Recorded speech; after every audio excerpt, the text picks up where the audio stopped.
কতদিন পর ফুচকা খাবো। বিয়ের পর তো আমার প্রিয় ফুচকা কোনোদিনও ঠিক করে খেতে পারি না। এই ননদের জন্য আর আমার শাশুড়ির জন্য আজকে তো মন ভরে ফুচকা খাবো আমি। লেলা, বৌদি তুমি একা একা ফুচকা খাচ্ছ? না বোন, আসলে বাড়ির সামনে দিয়ে ফুচকা কাকু যাচ্ছিল, ওই জন্য ভাবলাম ফুচকা খাই, অনেকদিন খাই তো। আমাকে তো একবার ডাকতে পারতে। এই রে, ঠিক আছে, অনেক খেয়েছো, এবার আমাকে দাও। তুমি খাবে?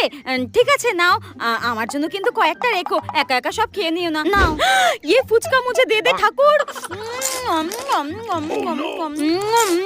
হায় হায় হায়, আমি সব ফুচকা খেয়ে নিল। কতদিন এত ভালো ফুচকা খাই না।